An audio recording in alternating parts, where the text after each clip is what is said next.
La banalización del mal de Hannah Arendt es, es el tema del día de hoy y prácticamente lo que significa Hannah Arendt en el siglo XX es sustancialmente importante porque ella va a ser víctima del antisemitismo de nazi de 1933, es perseguida por esta situación y que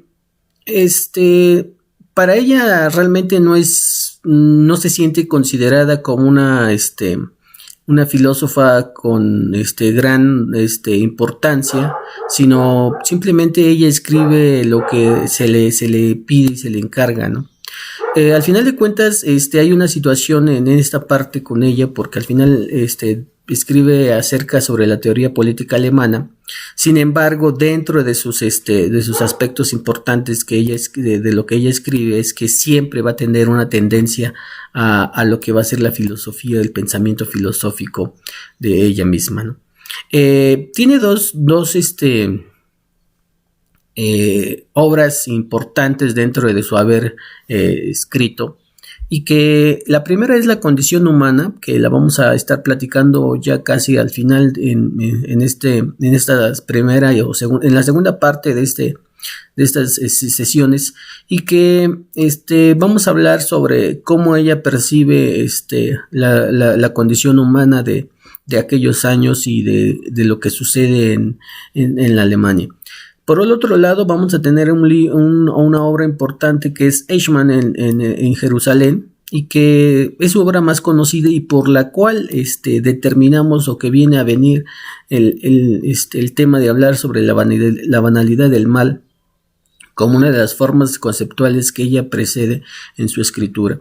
Entonces, tiene que ver mucho Hannah Arendt con respecto a la Segunda Guerra Mundial, porque ahí Adolfo Eichmann, que es el personaje por el cual escribe un ensayo sobre una situación que se le encarga sobre Eichmann, que es que en su momento en la Segunda Guerra Mundial fue responsable de la organización y distribución de los campos de concentración. Prácticamente era quien movía todos estos campos de concentración, de exterminio, para todas las personas que tenían esa calidad de ser judíos, ¿no? O que estaban estigmatizados con esa calidad de ser judíos, y que pues el Holocausto casi los extermina en su momento.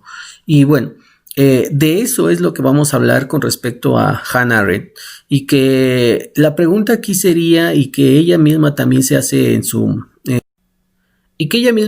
libro, y dice ella, o nos escribe ella en su obra, dice: ¿por qué Eichmann no parecía malvado si lo que había permitido y en lo que había contribuido era a todas las luces un horror?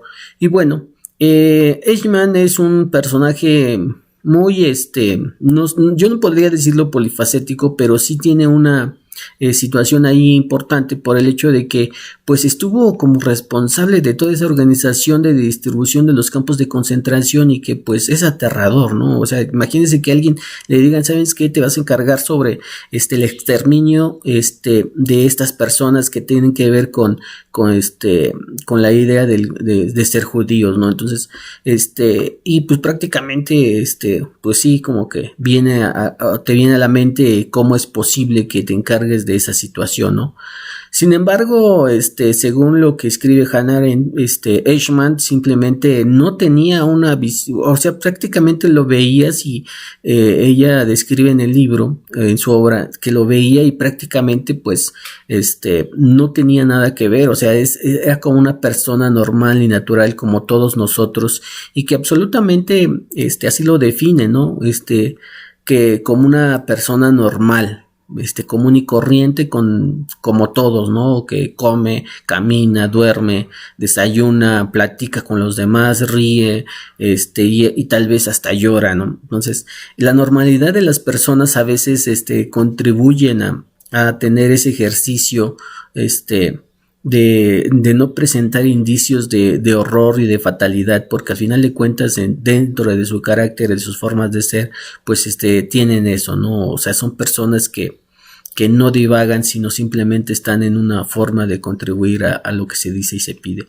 Y entonces eso es lo que define a Hannah Arendt sobre Eichmann, y que dice que cumplía, que él prácticamente era normal, y que todas esas cuestiones de horror de las que hablaba, o que de las cuales fue responsable, pues no se le veían y ni siquiera se le notaban. Y dice ella que solamente era porque él cumplía órdenes de Estado. O sea, eran militares, los militares prácticamente están en esa forma, ¿no? En cumplir órdenes sin preguntar por qué y para qué, sin definir, digamos, que el dolor de las demás personas, ¿no? O sea, si ellos dicen, tienes que exterminar a esta persona, simplemente lo exterminan y punto, no hay preguntas. Ellos no se encargan de ver la situación de las cuestiones que se desarrollan, ¿no? Y también dice que que a simple vista, pues veía a un buen ciudadano. Y si nosotros recordamos la idea del ciudadano, si recuperamos la idea del ciudadano que nos definían en la parte de la filosofía clásica, pues vamos a definir que siempre vamos a tener un ciudadano y un civil, ¿no? Y recordamos que los ciudadanos pues están para proyectar o ejercer la vitalidad del Estado. Ellos buscan sobre las cuestiones que le benefician al Estado. Eso debería de ser, ¿no? Y la otra parte es que el civil pues simplemente está al amparo del Estado. O sea, uno trata de contribuir a los beneficios que pueda tener el Estado como ciudadano, mientras que el civil está al amparo del Estado. O sea, el civil siempre va a estar esperando que el Estado le dé cuidado. Y eso es lo que define Hannah Arendt con respecto a que era un buen ciudadano. O sea, prácticamente Eichmann es un buen ciudadano porque está contribuyendo a lo que en ese ejercicio se le solicitó, de ser responsable de la organización de esos campos de concentración para el exterminio de todos los judíos que ya se tenían dentro de esos campos. Y es entonces aquí cuando viene la idea de Hannah Arendt, sobre la idea de la banalidad del mal. ¿Qué es banalidad? Bueno, la banalidad, recuerden, o viene parte de lo que va a ser el concepto de banal, que es algo innecesario o que está fuera de, y que no tiene ninguna contribución a algo.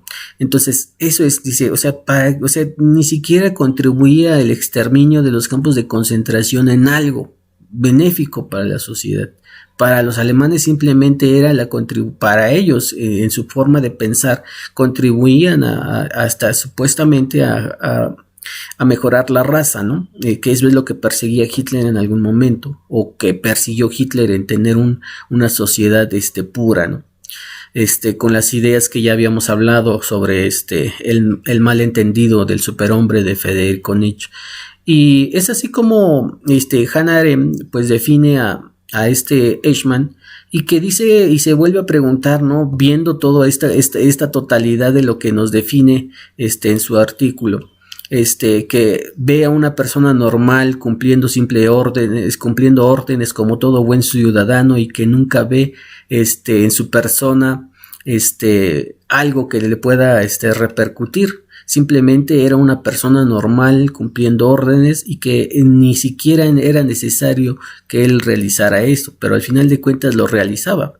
Y eso tiene que ver con el concepto que les decía hace un rato, con lo que refiere a la banalidad, ¿no? ¿Qué es banal? Pues es algo que no tiene una razón de ser, ¿no? Entonces, ¿por qué? Luego se vuelve a preguntar sobre por qué una persona normal, y aquí lo define, es una persona normal que ni es malvada, o sea, ni siquiera se le veía, según Hannah Arendt, no se le veía ni siquiera en la mirada de que tenía un rasgo de maldad Eichmann, y que por esas razones o sea, ni tenía mayores pretensiones en cumplir sus órdenes. O sea, simplemente cumplía las órdenes porque se le solicitaban. Es como cuando una hormiguita recoge están haciendo la recolección de la comida para sobrevivir al invierno. y llevarlo al hormiguero. Era así, ¿no? Eichmann era así como que una hormiguita que va, resolvía las órdenes que le dictaban y que al final de cuentas ni siquiera tenía el sentimiento, o sea, no había, era una persona totalmente anormal, común y corriente, y que solamente hacía lo que se le pedía y punto. No había una pretensión de decir, de no cumplir las órdenes. Se involucraba en el tamaño de la maldad. No tenía eso tampoco, dice entonces Hannah Arendt. O sea, era una persona que en su mirada no había ningún rasgo de maldad. Entonces, cuando esta identidad o esta forma de pensamiento se ve involucrada en un estado de maldad, pues es ahí donde uno se pregunta, ¿no? O sea, si sabes bien que estás haciendo una maldad o que estás cometiendo un horror al exterminar a infinidad de personas y que eso está bajo tu responsabilidad, o sea, tampoco era posible ver en ese aspecto la maldad. Ni siquiera el resentimiento se vislumbraba en su mirada. Entonces, esa forma de pensamiento lleva a Hannah Arendt a determinar que hay una incapacidad de juicio, de conocimiento y de pensamiento que distingue a las personas. ¿Por qué? Porque al final de cuentas, en el aspecto del conocimiento, es una acumulación de saberes y técnicas. El conocimiento es eso, ¿no? Es una adquisición de sabiduría que obtienes a raíz de una cierta experiencia. Y si él ya había experimentado el homicidio, el homicidio, ¿cómo les explico? Era un homicidio comunal o que simplemente era en gran escala y nunca veía el horror que que estaba provocando en las personas que sabían que los llevarían a un campo de concentración, los exterminarían con cámaras de gas o en alguna otra forma que se tuviera para el exterminio. Pues él ya tenía ese conocimiento, pero aún así él funcionaba como una forma normal. Por eso les decía, era como una hormiguita que es un tipo de persona que simplemente cumple órdenes sin saber, sin preguntar el por qué, porque al final de cuentas, como decíamos hace un rato, Eichmann era un ciudadano que solamente cumplía las órdenes de los superiores, ¿no? Y por otra parte, en esa incapacidad de juicio, encontramos el pensamiento. O sea, si él ya tenía conocimiento, también ya tenía el pensamiento posible para definir qué es lo que era y qué es lo que no era. Sin embargo, no lo podría, no había una responsabilidad como una forma de concreción. Entonces, podemos decir que el pensamiento es una suerte de constante diálogo interno. O sea, dentro de su pensamiento, cuando nosotros tenemos un conocimiento y pensamos sobre una situación, nuestro pensamiento actúa dentro de nuestro diálogo interior. Pero ni esa forma de esa intimidad de soledad para juzgar a las propias acciones que cada uno de nosotros hacemos, pues en Eichmann simplemente no existía una forma de comunicación del diálogo. Entonces aquí es donde Hannah Arendt practica esa incapacidad de juicio. O sea, hay ciertas personas o ciertos grupos sociales o personas individuales que ni siquiera tienen esa capacidad tienen esa incapacidad de juicio, que no razonan, simplemente actúan como una forma de pensamiento ordenado o precisado por otras, ¿no? Entonces Eichmann de eso carecía, de una incapacidad de juicio, de pensamiento, y por eso se convierte en un nuevo agente del mal, dice Hannah Arendt. Es un nuevo pensamiento, es una forma de ver el mundo, y entonces este tipo de personas se convierten en nuevos agentes del mal. O sea, son gentes del mal que ni siquiera tienen un remordimiento y que contribuyen de forma activa o pasivamente al horror. Y es lo que sucedía con Eichmann, que simplemente contribuía a ese de forma activa al horror de el estar exterminando a los judíos en los campos de concentración sin ningún remordimiento, sin preguntarse el por qué ni para qué contribuía eso a su nación, ¿no? Y esto sería la primera parte de la banalización de Hannah Arendt sobre la banalización del mal. y nos vemos en la siguiente parte. Buen día.